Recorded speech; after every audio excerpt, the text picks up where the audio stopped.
I give honor and everything to God. Today, I have a special guest here, my boss, my superintendent, Dr. Davis. How you doing, Dr. Davis? Doing great, Coach. All right, tell a little about yourself. You've been here, what, a half a year now? Well, almost a year. I started July 1 of Yes. 2015 and came here from North Carolina. Right. I'm originally from there, been around a little bit, started teaching. I was a math teacher, assistant principal, did all of that work for a good number of years before moving to Chicago, worked in Chicago Public Schools also as a deputy on the south side of Chicago. So I've been in education for about 24 years now. The Windy City. Yeah, the great Windy City, Chicago.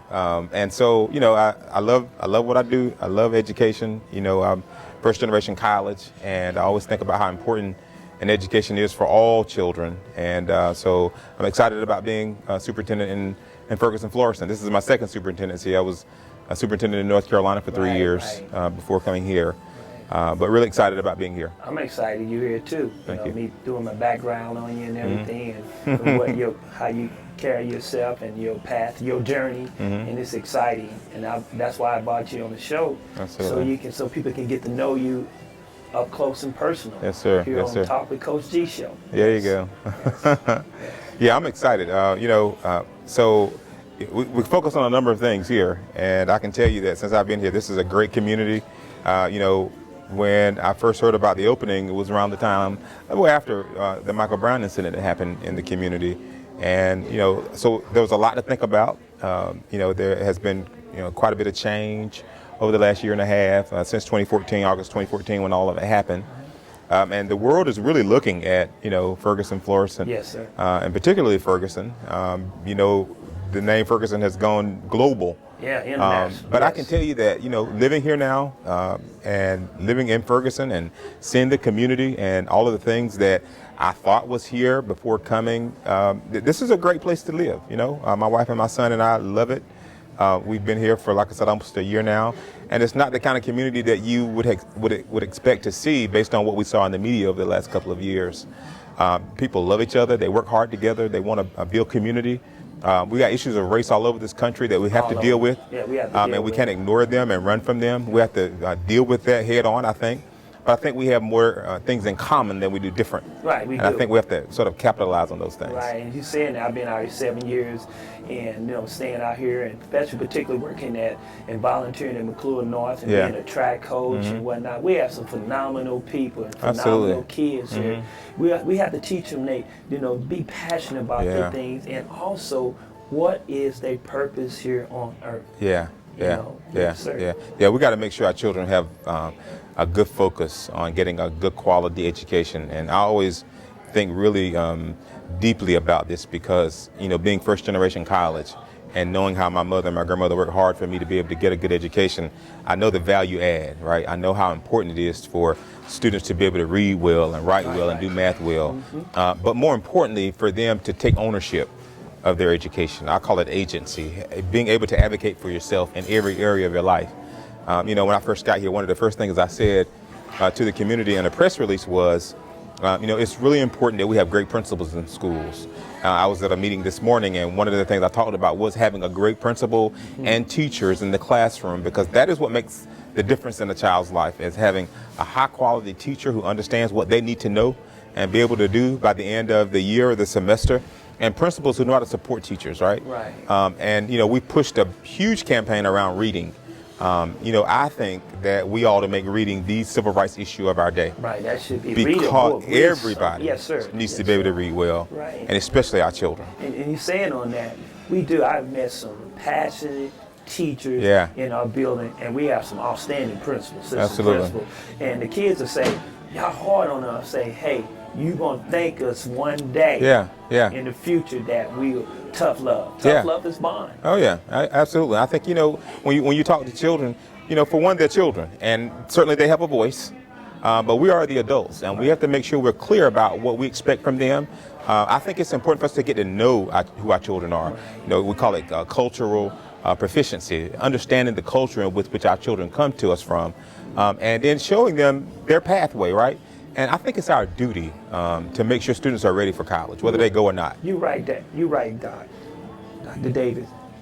gathering that information, that data on each individual. Each individual student, they're different. Their makeup is different. Their background, where they come from. They might live next door, but their economical thing might be a little different. Their household thing might be different. And that's why I noticed you, from your community address to the community, was very passionate. I want to put the funds at the lower levels, because that's where it is. That's our future. In our classrooms. Yes. Absolutely. We call it the instructional core. We have to have a focus on learning and teaching. And, you know, so often we spend a lot of time and resources on operations, and we should, because we have to take care of our facilities and take care of our schools and et cetera. But we have to make the main thing the main thing. And the main thing in education is learning. Right. And every child needs to learn in ways that they are able to do whatever they choose to do once they graduate. You know, I always say this, that whether a child goes to college or not, it's their choice. But it's our duty to make sure they're ready. Make sure they're ready if they go to college, trade wherever school, they go. wherever they Absolutely. go. Yes. Absolutely. Yes, and that's awesome.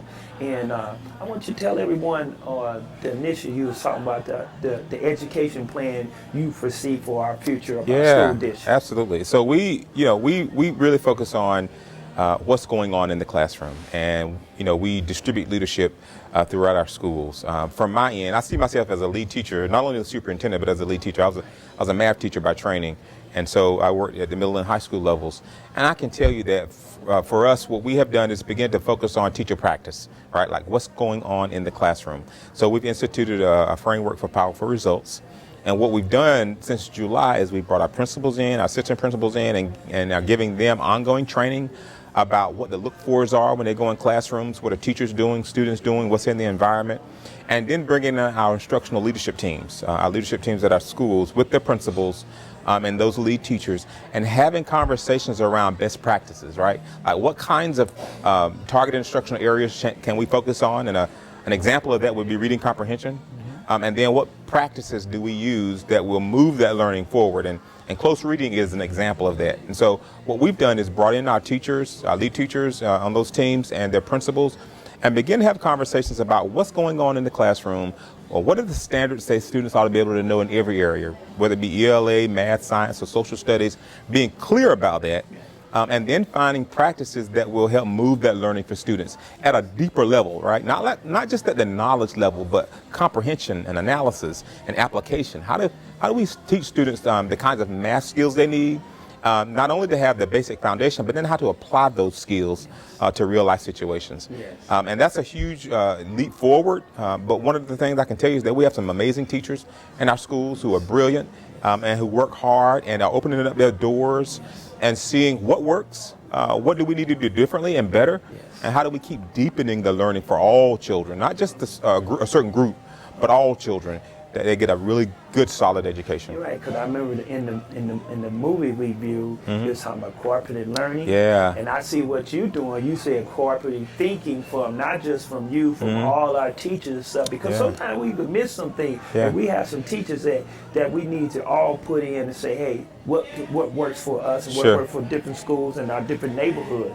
Yes, sir. Yeah, we had a nice community meeting back on April 14th, about a week or so ago, and we showed a video called Most Likely to Succeed. I was there. And you were there. Yes. And in that video, it specifically talked about how we need to begin shifting the way in which we teach our students, facilitating learning as opposed to disseminating knowledge, right? And teachers, practice has to shift in that way. And I think it is, right? Because, we see that our children have to be prepared for 21st century jobs. Yes. They have to have the people skills, the communication skills, the writing skills, the thinking skills, and also being able to work on teams, right? How to work with other people to get a job or several tasks, jobs done. And so the video was really an opportunity for me and us to bring the community together. We had quite a few parents there, quite a few educators there, talking about how we can build out STEM education, right? Yes. Because we are looking specifically at STEM, STEAM, the arts included. And the community passed a bond before I got here, and so we are working diligently to figure out what that can look like for the 17-18 school year, and thinking about what can we be doing next year too, right? So we're really excited about the ways in which we lead our students to a whole different way of thinking about how they take on learning. And you're right, because my next thing is to move into counseling, and that's what I was thinking. What counseling should be, where we should gear our kids, careers and tech schools they should go to, just like we do on the track in our training. What is good for the best for the whole team, and also the same for the individual, because each student in that film is going to get to their finish line at a different point in time. Remember the kid working on the project? Yeah. It was a phenomenal project, but guess what? He worked all summer. In some cases, we'll look at that as failure. No, sometimes you have to fail in order to succeed. Absolutely. And I was great in that. I mean, that's how you grow, right? And failure is hard sometimes, but failure is not a bad thing always. No, it's not. It is a way you've learned how not to do something, but you wouldn't have known that way didn't work if you hadn't tried it and it didn't work, right? And then you figure out, well, if this didn't work, then what does work? And that's where the joy and the growth comes in, is grappling with, challenging tasks. And what you're doing, Doc, is looking at, you have this car. We want to treat our kids like they was going to buy a Mercedes. That's right. We want to give them a first class, rate star education. Yes, and we want to treat them like that. Yeah, I mean, and I don't think we can go wrong by pushing students down roads that they haven't gone before. Almost make classrooms a maker space and be innovative, because some of the best ideas haven't even come forth yet, right? But we have to provide the environment for students to be able to think in that space, and then to learn in that space, right? And really, even in the video, students were taking ownership for their education, what that looks like for them, and we got to teach them how to begin going down a place that's sort of uncomfortable, but being comfortable with being uncomfortable as you grow. Sometimes you have to step out the box. Absolutely. And what you're doing, not only you getting the teachers prepared and the leadership, but also the community, because those are the ones, remember that I asked you, they got to taste the supper. Yeah. They got to taste the food. And if they like it, we have to get them to understand, because a lot of people they're uncomfortable and afraid of change. And this is what the future is going to. Yeah, it is. And I think we do ourselves a disservice when we don't prepare our students. Because listen, Thomas Friedman wrote a book called The World is Flat. And our children aren't just competing any longer against their neighbors in their community or in the city, but it's global, absolutely, all around this planet. And we have to make sure that they're ready for that kind of competition, and to be able to engage in the kind of thinking that will get them in places, in Silicon Valley and even in, St. Louis, as it's transforming itself to a technology hub, right? And I want our students to have the intellectual capacity to compete well. Right. I'm a parent also, and I want my son ready. We want him ready for whatever he decides. Right, and that's why I'm on these kids, the student athletes, and ones I see in the hallway, in the cafeteria. Yeah. It's not for the moment. It's for your future. Absolutely. And I say enjoy being young for 18 years. We want to prepare you for me being 55, May 21st, Doc, and we want you. I want y'all to have the best. I want you to struggle. I want you to have the best. That's why I'm here. Right. We got to keep pushing, and then be examples. I think you said that many times, that we have to be the examples. Children hear what you say, but they watch more of what you do, and your actions speak so much more louder than your words do. And I think what we have to do is to show them how to be learners. I think for me in education, we have to lead learning, right? We have to be learners ourselves. These kids are very visual. Like you say, they're watching you. Like that song, Watching You, yes. Yeah, their eyes are always on us, and so we have to be careful about everything we say and do. But we have to create the environment, though, that will transform learning for all of our children. One of the things I pushed in the community is the reading initiative. I want students reading at least an hour a day. I want them knowing their Lexile levels. I want them knowing what their goals are. If they're not on level with reading where they're supposed to be in a certain grade, for example, then I want them ready to be able to read the kind of books that they enjoy, right? And then reading books that are within their range, at least an hour a day, every day, because then you begin to push their intellectual capacity and they grow. And with Lexiles, students are being prepared for college. It's one of the only sort of structures in place to be able to gauge whether or not a student who goes into kindergarten all the way through college is being ready. And one of the things we always hear, Common Core, Missouri Learning Standards, whatever state you're in, is that students have to be able to engage in complex text, how to read any kind of text. And be able to attack it in ways that they get a deep meaning out of it. Well, if you're not reading on grade level, it becomes more difficult to do that, right? And so what we have to do is constantly make it clear to them about where they are. If they're supposed to be at 1100 Lexile level and they're at 900, they need to know that. and they need to know what it takes to get to the next Right, level. because we need to say, hey, this is where you at. Get them more involved. And Absolutely. they know the numbers, know that, oh, this is what I need. I need to go to tutor. I need to do this. And getting on that next thing, how you feel about our grades policy and our athletics? So say a little bit more, so I'll make sure I'm clear about what your question is. Well, you know, Coach K implemented a new policy where, you know, 2 Fs in so many days. Yeah. If you don't make that, you're ineligible to participate in a sport. Sure. And the track team, Coach Donnan, up the ante and said 1 F. Right. And so it makes them responsible that you got to go to class. Yeah. And I know Coach K explained it to you. How you feel about that? You know what? I mean, I think I love football, and I think it's really important that students prioritize, right? My son loves it. He's 10, but he loves football, and you know he wants to go to NFL one day. That's what he's saying now. If he wants to do it, that's totally fine. I want him to be happy at whatever he does, but I want him to, like any child, to prioritize. Right? Having been a high school principal, you know, I want you to make sure that education and academics can become your priority, whatever sport you're playing. Right. You know, I don't want any child failing. Period. Right? Because here's the thing.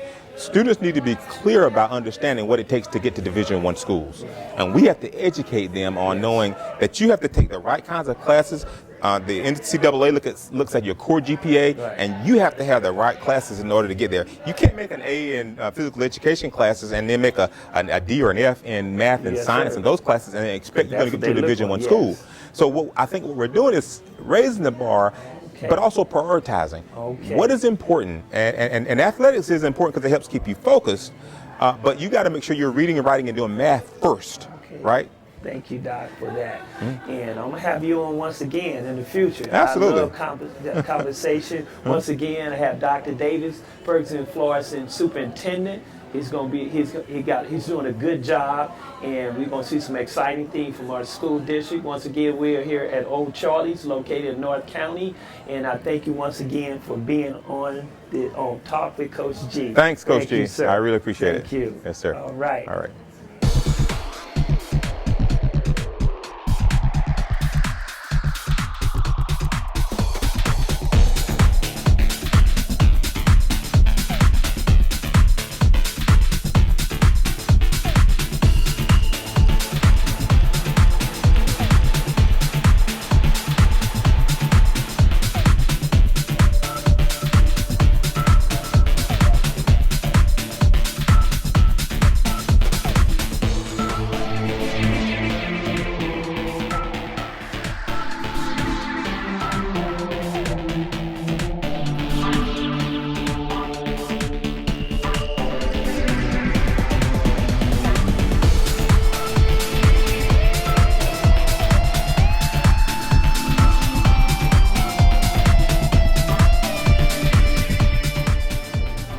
Back, Talk with Coach G.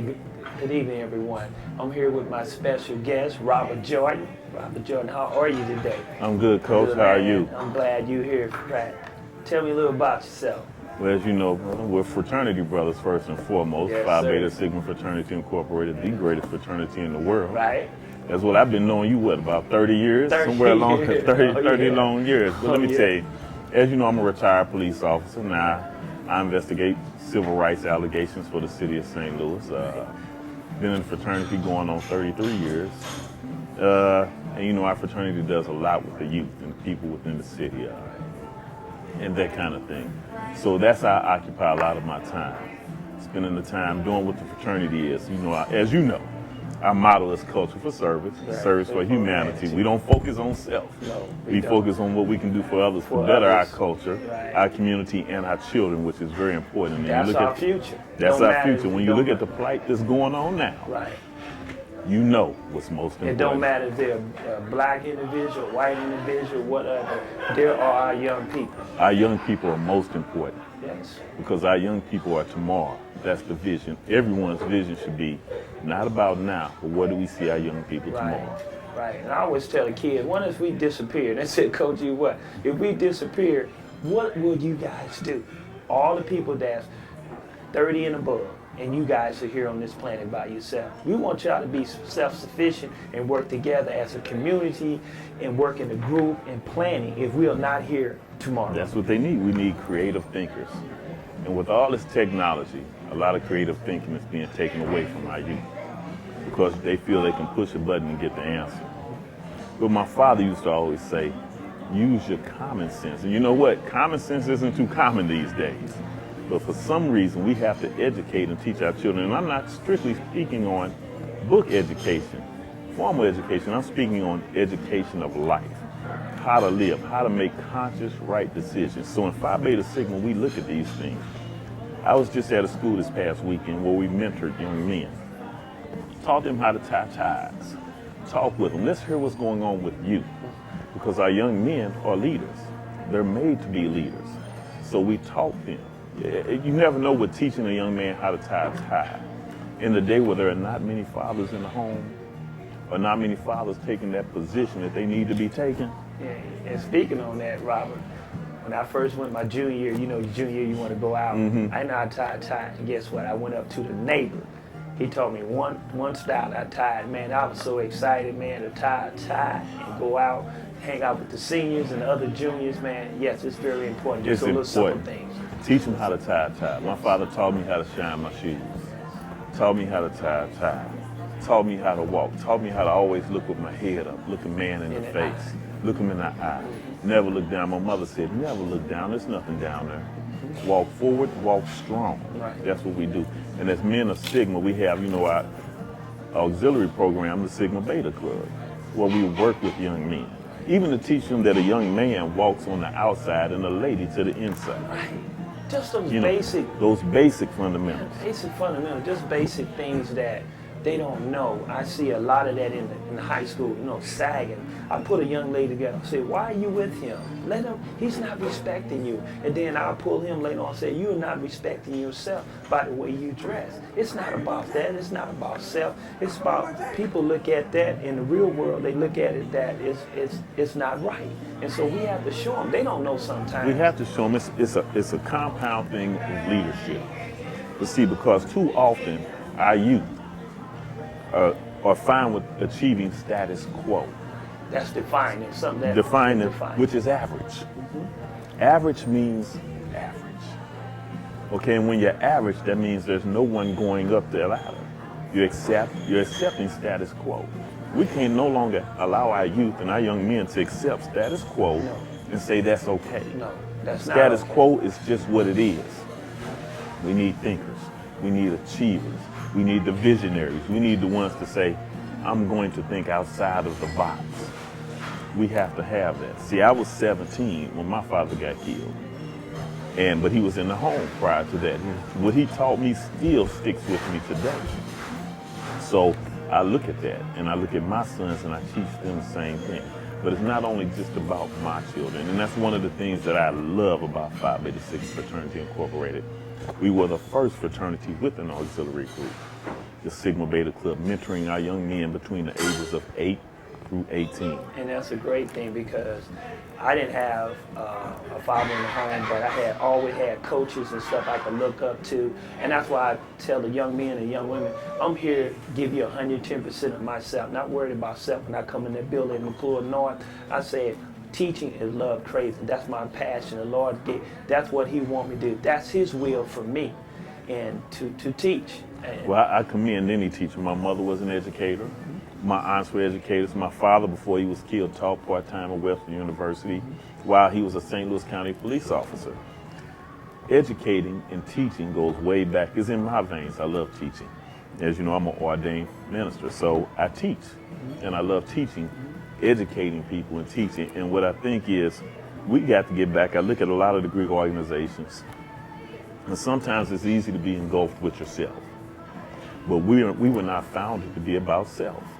We were founded as SCS Culture for Service, Service for Humanity. Reaching back, pulling up to make a better place. And when you do that, and that's, I go different places, for example, and I see your name will come about Joe Gresham. Coach G. Everybody knows Coach G. Speaking, everybody knows Coach G. Everybody knows Coach G. So I always say, well, you know, Coach G is my frat brother, so I got one up on you. It's my frat brother. I've been knowing Coach G for over 30 years. So, but that's important. When people call your name, you're making an impact, you know. So I'm proud to say you're a member of Phi Beta Sigma Fraternity Incorporated. That's a good thing, you know. You make that impact. And when you make that impact, that tells me somewhere along the line, it may not be now, but you played a part in that dash from the beginning to the end of that child's life. That dash, you're in that dash. And when you're in that dash, you made a difference. And to add to that, Brother Robert, it's not about the money. I tell people education is about, man, you have to love it, man. Once again, teaching is love crazy, man. You have to have the passion for kids, man. I go there, I see the kids, they come in Dr. Colley's office, which is another fraternity brother. Man, I seen some of our strongest athletes just break down and cry about, man, I miss my father, or my father's in jail, or man, I don't have no food, and be honest with you, man, I pray inside, man, and some of them want prayer right there, and I say, well, I'm gonna step over boundary and do that because, man, I'm gonna tell you, without the love of God and the relationship with Jesus Christ, man, I would not be here. I would not be teaching, because it's been some time where I say, man, do people appreciate me? You had that day and you saw the little pity part, and I have to come out real quick, go take me a nap. It ain't about me, it ain't about self. It's not about self. You know, it's so key that you said that. You have to take self out of the picture. Right. And in my fraternity, I preach this all day long. It's not about us. It's not about self, man. It's about what you can do, because you're fueling self when you help others. You know, how many times has it been that, let me ask you a question, where you want to give someone something for Christmas? It's not about you, but it's the pleasure of seeing someone open something up from you that you could give. Yeah. And so when you it ain't gotta give, be expensive. It's just the thought, man. That and they thought feel process that somebody someone's appreciate me to give me a gift. Man, that love thought that process. So I look, what we do at Phi Beta Sigma, and you spoke of Dr. Colley, and we have a number, Dr. Colley, the head of our, matter of fact, the regional coordinator, we're in the Southwest region, Phi Beta Sigma, in this South region, is a member of our chapter here, Kappa Sigma, Dr. Mark Hewitt, who's another doctor who has a passion for the young men. Yes. Lorenzo Stanley, who is our chapter coordinator for Sigma Beta, has a passion for young men and working with them and helping these young men. You have a passion for working with our youth. You know how that's not frequent. If you put it on a percentage scale, how low is that percentage? Right. I was a cop for 22 years, and I love young people. It's important. People ask me, well, Coach, or Rob, you can live wherever you like. I still live in North St. Louis, North City. And we know what the media says, and I said, don't believe the hype. Don't believe the hype. I still live in North St. Louis. I was born in North St. Louis, raised in North St. Louis. And I tell people my father got killed down the street from my house as a cop in North St. Louis. I won't leave because I think there's much more that can be done. And I believe and I love what you're doing with the young people. And we have to tackle the problem like all the fraternity and sorority. It's not about self anymore. It's not about wearing our colors and stepping, man. We at a point we have a crisis here. We have with a crisis. Our young people because of the media, the negative images on there. Our young ladies are queens are growing up, and princes growing up. I got to show my body. The young men gotta, and that's white and black. I see white and black young men. They want to sag. They think that's so cool. I tell them, look, all those rappers on TV, that's cut and tape. That's a video. But you ever see them in shirts and ties and stuff? That's what they do. They sell you that false image. They do, about false them. imagery. Right. Because a lot of those rappers have college education. Yes. and a lot of people, and I tell you the Remember importance. Young MC had a master's degree. They have college education. Yes. And I tell people this. I was going somewhere the other night, and I tell people the importance of the Greek letters in the fraternities because in this connection to college. I went to a gas station. When I pulled up on the lot, a young man was out there working, sweeping. He said, and I had on my letters. He said, what did you pledge? Well, I said, I pledged Phi Beta Sigma Fraternity Incorporated, the greatest fraternity in the world. He said, I want to pledge. He said, that's why I'm going to college. He said, that's why he's going to college. I said, okay. Young man, if that's what's going to get you into college and that's what you're looking for, I'd take it if you get your foot in the door. So as we went, and I went into the gas station, purchased some water, he came up and he said, he took it upon himself to say, I got accepted to Grambling. He took it upon himself to come tell me that, to let me know I got accepted to Grambling. Did you get his number? Not only did I get his number, I sent him an application for our scholarship because then he told me, I go to Vashon High School. So if you tell me you're an inner city kid and you're fighting to get out and you go to Vashon, and we all know the plights that some of the inner city schools have had, Right. and you took it upon yourself, and I don't know if anybody understands the importance of this, to come and say, I got accepted to Grambling State University. Man, you have to. I know you could see the energy coming out of it. That right there made my day. I went to chapter meeting. You may have been at that meeting. And I said, let me tell you the importance of what we do and the effect of these organizations. And I would say especially Phi Beta Sigma, because I'm a member. So I'm going to show a little favoritism. Right. But let me tell you the importance of what we do. When we wear our letters, we're seen. Right. And the impact that I had on this young man is all too important. You're right. That's the impact that says, he may see the letters and say, I want to pledge, but it's something that we're doing in the community that he saw these letters to say, I want to be a part of that. And if that's what he wants to be a part of, and the only avenue you can take, as you know, to be a part of this, is go to college. Right, and that's one reason I developed this show Right. with Randy, our friend right there, is the positive things about St. Louis, Ferguson, Florida. Man, we ain't out about shooting up, gang banging, and just being a rapper, man. We have some outstanding people in North County. We got to look at the Sapphire. Here's the interesting thing. And a friend of mine, we said we were going to get together. We had a plan, do a magazine just exploiting and talking about our young people, and we still will do it if we ever get it. But the Sapphire Stone. Here's the interesting thing. You take a sapphire, it's blue stone, right? When you look inside a true sapphire, you're going to see like a white star. See, St. Louis and the county and the city, that's the sapphire. We need to look deep because there's some stars See in those there. stars? I tell my kids that There's some stars in there. y'all superstar. And I had one of the kids, they little handicapped.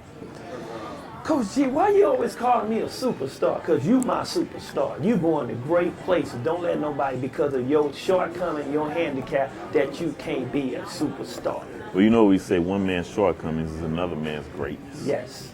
And it's what you make it. And my father always taught me that. I wasn't the greatest athlete, could have been. I didn't do the greatest in school. I remember that. I had some tribulations in school. Well, we always have our journey. And I remember I was a senior at Cardinal Ritter College Prep. And my mother got me in that school. It just started. She pulled some strings, got me in there. Mm-hmm. I was president of the student council, complete 180 from where I'd been. The nun called me in. I think it was Sister Joanne or something. She called me in. She said, Robert, sit down. She said, there are 25 people in your graduating class. She said, so I'm going to ask you, where do you think you rank out of that 25 in your senior year? I said, I don't know. Why don't you tell me? She said, 25. What are you going to do? I said, well, I'm going to college. Now, 3 degrees later, successful career in law enforcement, now working again. All my kids went to college. I would love to shake her hand, tell her, look what I did. Because it's not how you start, it's how you finish. It's how you finish. Ms. Cross said the same thing. You know, my counselor told me he didn't believe I can go to college. He believed that when I graduated undergrad at the University of Missouri, I came back and shook his hand. I graduated my math, I came down and squeezed it. I almost broke his head because he told me he didn't think I can do it. But like you say, with an undergrad and 3 masters later and a successful career and still doing it in education, man, it's awesome, man. It's important that we instill into our young people. And I tell you, Phi Beta Sigma is one thing I love now. My father was a member of a different organization. I'm not going to mention the name. And everyone that knew me said, I'm going to be a part of that organization. Oh, I'm going to be a member of that organization. And I believe God directed me to Sigma. It came about. For whatever reason, this is where he told me to go. And the avenues that we use to reach our community. When everything went down in Ferguson, it was Phi Beta Sigma that stood in the forefront. You know it, man, Robert. I'm glad you was here to come right, here, man, on a short notice, man. I thank you and I love you for it. Once again, we're here at Old Charlie's in North County, and I thank you once again for being Go Mob. Go Mob. All That's right. right. You know it.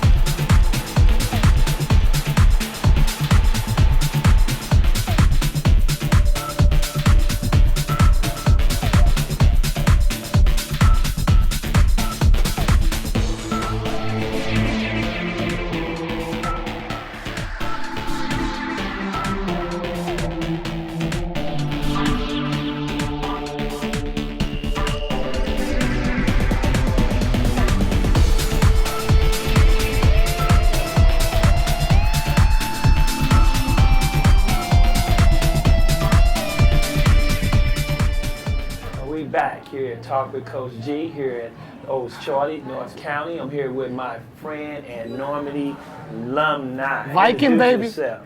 Reggie Reg, the Bishop of Comedy. Yes, tell them a little about yourself. Tell them what you've been doing. Well, I tell you, man, just God has really been blessed me to tour the country, man, and just go all over, hitting churches and anything that's family oriented. That's where Reggie is, the Bishop of Comedy. And is I've gonna been be. following you on Facebook. Yeah, yes, sir. man. Yeah, you've been seeing exactly Right. where I've been. Just recently with Jakes and Martin Sapp and just some of the great pastors across the country, man, and just sharing laughter, sharing my testimony, man, and just having an awesome time doing it because I believe in laughter. Right. Man, you look at me, you wouldn't think that I was 21, but that's a whole nother But laughter, story. man, is longevity of life. Yeah, exactly. Yes. It is. It really is, man. And just, there's a lot of things that's going on out here in the world, man. Well, I'm going to narrow it down and just say in our community. I'm a Ferguson, born in Ferguson, not born in Ferguson, but a Ferguson community, citizen. So most definitely involved in the things that are going on, trying to get the youth back on track, and it's saying it ain't about, tearing up the buildings and all of that, man. It's about getting education, man. Because that's one thing that they cannot take away from you. And the more education you get in, the less things that you would do that is wrong. Right, and speaking, that's why you brought it in the show, because I've been out here 7 years, and I know the Mike Brown thing, to me personally, he didn't die in vain, because No, a lot of things been happened. Yeah. I would say a lot of things been exposed that people wanted to see and been praying on for years. It let go of it because we are all the same people in this community. That's it. And we just been separated, kind of lied to a situation. People been getting away with things because Exactly. now that's why I started this show. It showed the other side of what we can do and what we're about and what the future is about for Ferguson and Florissant. Exactly. And one of the things, I used to be a St. Louis City police officer. Okay. And so I was, I served 10 years on the St. Louis City Police Department. Okay. Then I got into some trouble. I tell my story everywhere. I just preached yesterday at First Baptist Church of Kinloch. And I was sharing my testimony on it's cop convict to Christ. I wound up, I was a police officer, got in trouble, went to prison I did an 8-year federal prison sentence. I've been home 10 years. Now I've, then turned my life completely around. Wasn't a bad guy, but just made bad choices. You made a bad choice in which Yeah. you had to pay the consequences. Exactly. And I know you share this with the youth and Yes. other people. Yes. I go to high schools, I go to juvenile detention centers, and now they're even allowing me to go back into the prisons and tell them that there is hope in Jesus. I can't speak for nobody else. But I speak to you can speak that relationship with Jesus I can't- Christ. I can't- is I don't know what awesome, else. man. Yeah. Hey, 'cause we should have been gone a Long time ago, man. And it's just an awesome testimony that I share, and I just tell it like it is, and that's coming out with a book. Eventually, people telling me I need to write my story. You need to do your Yeah. journey and tell your story. Same Yeah. thing here. People tell me because you looking at me now. I have a story. We all have. We a story. all have stories, And I man. thank the Lord for just being here and being able to do this show with Randy Gordon, who is Yes. my partner. I call Okay. my good friend of mine. Shout out Randy! Yeah. Yeah, and one of the, man, I love doing what I do, man, because, just to see, and I used to do secular comedy, that was before I had church entity then, you know what I mean? And, there's a difference We were between. playing church. We were playing Boom. church. Okay, you with me. And so what happened, like I said, God got my attention. And, he said, I want you to do it for the saints. See, so I no longer go into the clubs. My comedy is strictly family. Not self. It's not self-glorification anymore. It's all about Jesus. Yeah, His word. Put Yeah. His word out there Yeah. in the comedy family content. Exactly. And so-called associates, I won't call them friends, get mad with Red, man, let me come and come to your church and do comedy. I say, no, you can't do that. First, do you have a church covering? Right. You know what I mean? I say, this comedy, call. it's not making people laugh. We reaching souls for Jesus Christ. You've been ordained by Christ to do this. Amen. Amen. Speaking of which, shout out to New Northside Missionary Baptist Church in St. Louis, Reverend Roderick K. Burton. I got to do that. You got to do it. That's my spiritual father. That's my spiritual leader. So I got to make sure I shout him give out. a shout out to Pastor Hall of Fame Aeneas Williams, which is my shepherd. Really? Yeah, we all good. We all in the same family. All in the same yes, family. Sir. Because I actually came and spoke at his the Monday night. It's what is it? Men's locker room. Men's locker room. Yes. I came and spoke on what I went through and things like that, man. I actually got to get better, man, but my schedule has been so You got to busy. bring Randy out, right? So he can Yes. fellowship. The good thing about it, tell people bring that hot sauce. You got to That bring chicken, it. You got to bring Randy. Yeah. But the one thing, and I just, people need it, man. And I thank you for giving me the opportunity. You've been trying to get me for a while, Yes, man. yes. And just so happened you called me. You said, It was a godsend. I was going out, people was calling in saying, I can't make it, or I forgot about it. I've been calling them and texting and Facebook for every week up to this point. But you know what? The Lord sometimes say, this is who I want you to have on the show. Amen. Amen. Yeah. And I'm here. You in town? Because I'm always gone. Matter of Yes. fact, I'll be in Connecticut Friday, Minneapolis next week. I got to get by Prince's house, man. That's my boy. Yeah, I you love know me it, some- man. I'm Purple saved, Rain. sanctified, but Prince was my boy. Oh, man, the red Corvette. Oh you man, know it. yeah. So and then just got some awesome things going up, man. I'm connected with the Givelify with the 501c3, man. It's a wonderful, wonderful mobile app, man, for churches and nonprofits that members pay their tithes and offerings from their cell phone, man, from anywhere in the world, man. And I'm just proud of those brothers that are doing And that's what I want. And the Lord is blessing. And like I was telling Randy, coming out of my pocket, and I always tell people to get a business, the Lord has showed you playing. Sometimes you have to go in your own pocket to do it, but my goal is, man, is tie on a regular basis beyond my tithes and offering. That's and it's it. coming because That's it. the Lord would give you, because these youths, the deal with youth, you gotta have fun. You gotta have buy fun. them shoes, ties, take them to places and Yes. stuff. It Yeah. costs money. So Yeah. if this is my will of God to do, Yeah. I got to do my part to give back too. The little I give, you only asking 10%. Yeah. So I want to do beyond that. You want to go beyond that. And I'm here to tell you on live TV that anything that I can do, that we can try to help and, do it together. Jesus sent his disciples out 2 by 2. Right. You know what I mean?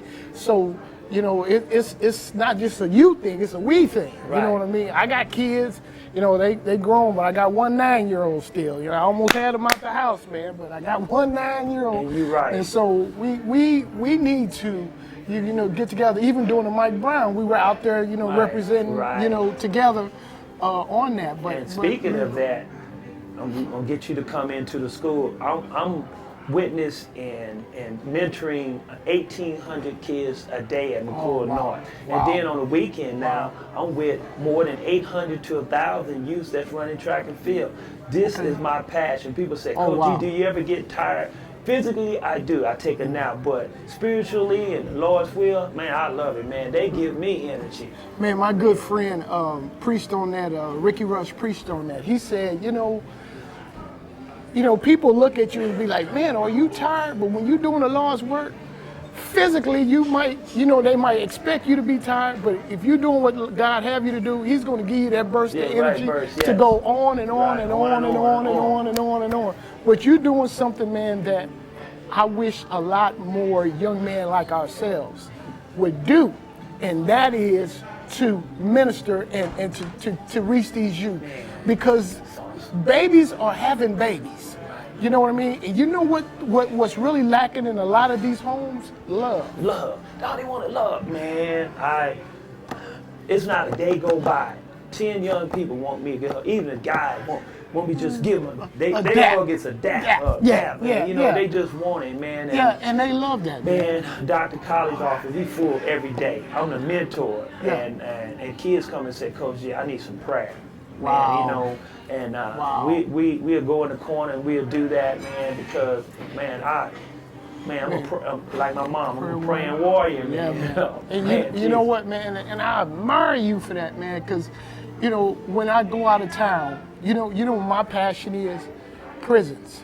When I go out of town, I tell them, look, I need to go to a prison. I need to go to a jail. I need to go to somewhere where there's a bunch of people coming out. That's your call. Or any, I need to get there. Because they see, because they say, why should I go out in the real world? I don't see anything. And they see your story and hear your story. Man, I can do that too. Yes, man, I get that a lot. Out there. And I go high schools. I make sure I go to high schools, juvenile detention centers, and we got to go to the lower level. That's what they need us at. Yeah, and that's what you got to do. You got to meet them. You gotta, like Paul with the Romans. He went to, he didn't do what the Romans did, but he was with them just to let them know, like, that's how you reach them. We got to get them before their ideology change. When they get 14, 15, 16, man, it's going to not take our word, it's going to take the Lord's word. That's why we got to start with their baby, instill them that, hey, this is what it's all about. This is what it's all about. And my sons, man, they love me. We have that. I got 3 sons, and we, I kiss them.